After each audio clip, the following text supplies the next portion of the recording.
Hi everyone, my name is Selena and thanks for coming back to my channel. I'm doing a tag today. It's called My Modern Literary Canon tag, and it was originated over at Ink and Paper Blogs. I'll leave a link to that down below. I am excited to do this tag because as an English teacher, I love being a part of discourses about the literary canon. And when I went to NCTE last year, I was at a session with the women who created the hashtag disrupttext, where their whole purpose is reestablishing and reimagining the literary canon. And so I thought this would be a great way for me to enter in that conversation about what the modern literary canon can look like. So I'm excited to get started, and I'll get started right now. There are three categories for this tag. First is literary cement, and again, if I'm looking down, it's because I'm looking at my notes.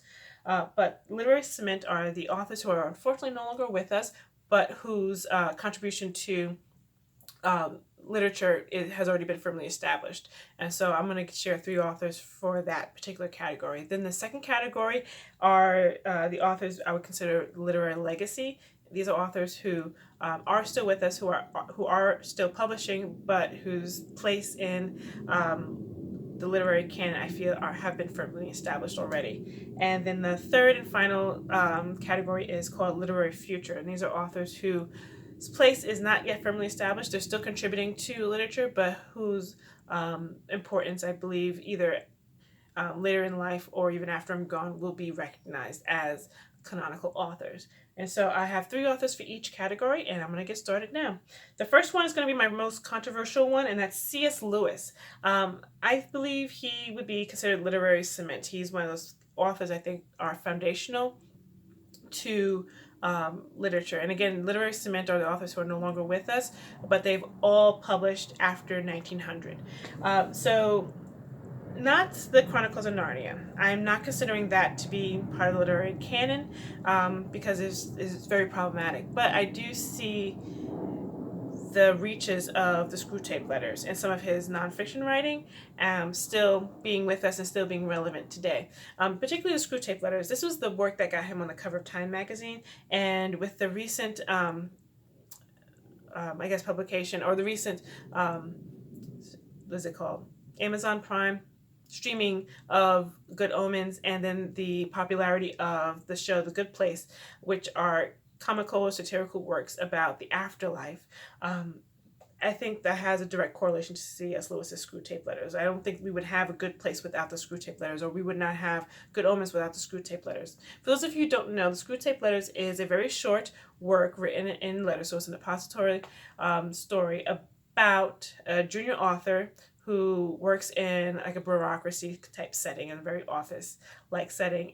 It's a junior devil whose task is to corrupt a human, because in this imagining of hell, the demons feed on humans. So their goal is to get the humans to come to hell so that they can feed on them, and that's how they sustain themselves. And so this is a satirical look at that. And like I said, I don't think that we would have a Good Place as a TV show without the Screwtape Letters. It is dark, but yet it's comical, very similar to A Modest Proposal by Jonathan Swift. But I think that this type of sarcasm, and not sarcasm, sorry, this type of satire, we see a lot in times of social and political hardships and struggles. So like right now, think about Stephen Colbert and all the late night shows. Like, we engage in difficult conversations through the means of satire because it gives us an entrance point to talk about these things. And so similarly with the Screwtape Letters, it gives people an entrance point to talk about spirituality and ideas of heaven and hell and what happens to us after we die, because we are entering through it with a very low threshold of comedy. It seems a little easier to engage in the conversation because it's done in a comedic way. So I think for that reason, he should be part of literary canon. Again, this was probably my most controversial pick, but you can let me know what you think about that down below. Next is one that I hope has a little less controversy than C.S. Lewis, but it's Octavia Butler, in particular The Parable of the Sower, because the book's start date is July 20th, 2024. So it's set in the future, but not too far distant future. And there's political strife happening. There's also the idea of a coming of age story for our main character. She's a Black woman she's an empath. She's dealing with political issues. She's dealing with social change. She's dealing with religion and family dynamics. And I think that it's a great text for understanding what it's like to be a Black woman in a politically unstable and socially unstable world.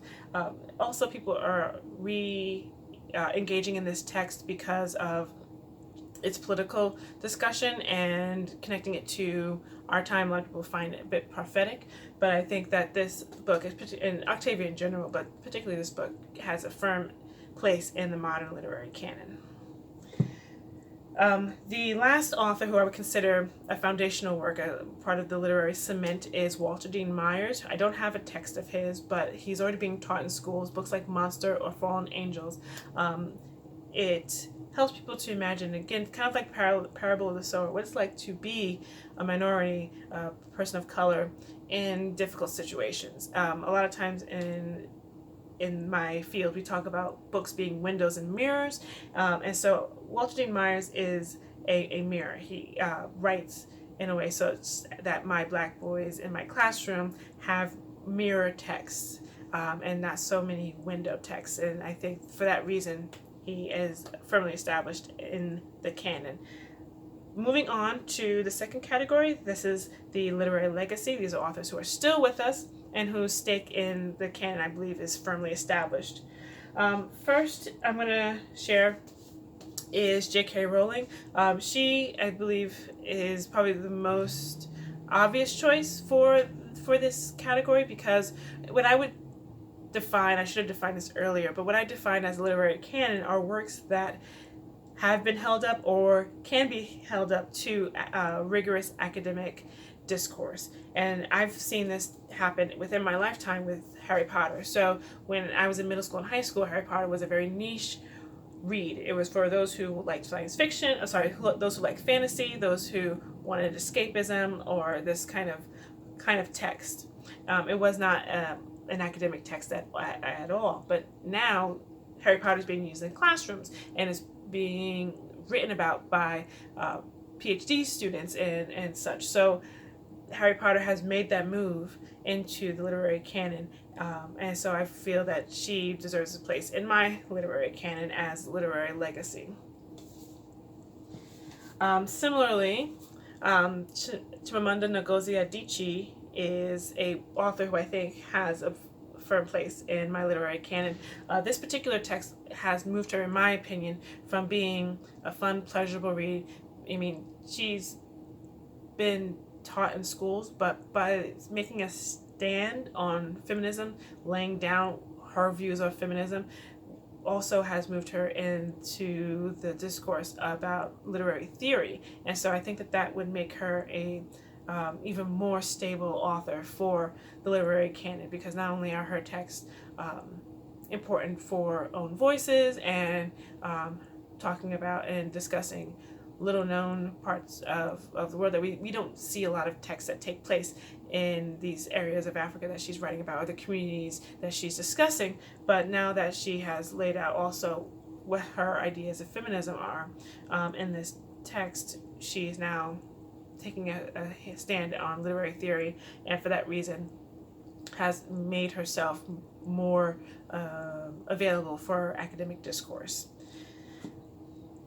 The last author for literary legacy is Neil Gaiman, and for two reasons I'm adding him into this category. I was going to put him in my literary future category, but then as I was thinking about this, Neil Gaiman was an author last year who was mentioned most by my students. I have had more students ask about Neil Gaiman, and particularly this work, than any other author.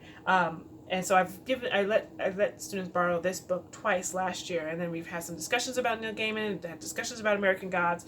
And then the second reason is that as I was looking through past New York Regents tests for review material for my students, there was one, I think it was 2016 test. They used an excerpt from Neil Gaiman's novel Neverwhere for their reading comprehension section. So I used that as part of my review for my students. And so Neil Gaiman is being already used in in academics, and students want to bring him into discussions about academics. So I think that being already a prolific writer, he has a place in the literary canon as a literary legacy.